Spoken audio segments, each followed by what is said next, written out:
came to pass at the end of 2 years that Pharaoh had a dream as he stood by the river. There came out of the river 7 fine cows, and he looked as they fed in the meadow.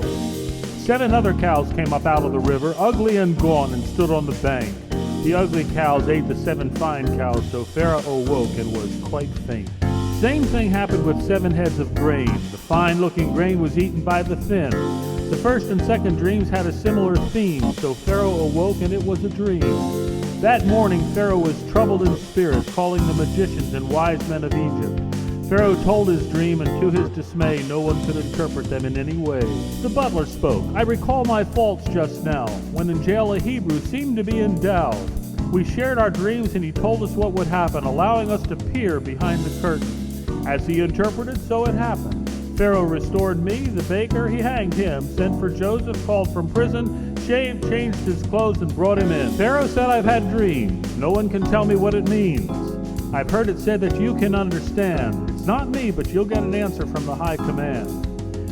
Pharaoh shared his dreams on that day of the cows and the wheat straight away.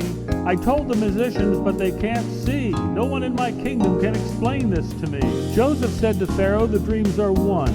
God has shown Pharaoh what's about to go on. 7 years of plenty will come to Egypt, 7 years of famine that will be egregious. Select a wise man, set him over the land. In 7 years take 1/5 of the food as a plan. Gather the food in the years that are coming. What's left we'll reserve for the 7 years of famine."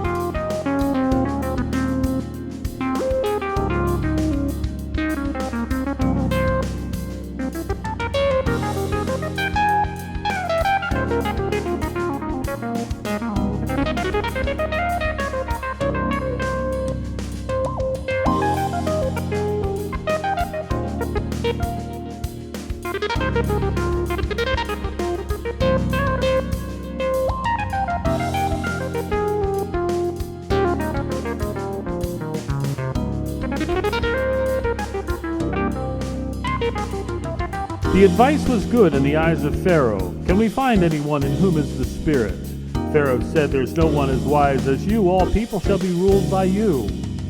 Pharaoh said to Joseph, "You're over the land," took his signet ring, put it on Joseph's hand, clothed him in linen, gold chain around his neck, ruler over Egypt, gave him a blank check. Pharaoh said to Joseph, "You are in command." He called Joseph Zaphnath-Paneah. Giving him a wife, Asenath of Potiphera, Joseph went over all the land of Egypt. He was 30 when he stood before the king, going out from the Pharaoh through the land.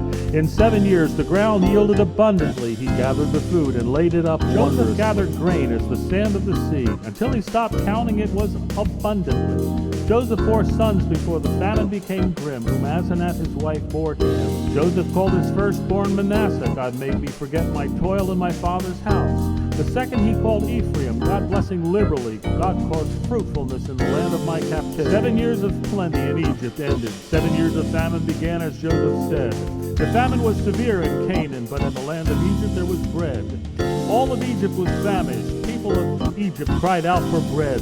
Pharaoh said, "Go to Joseph to attain." All countries came to Joseph to buy grain.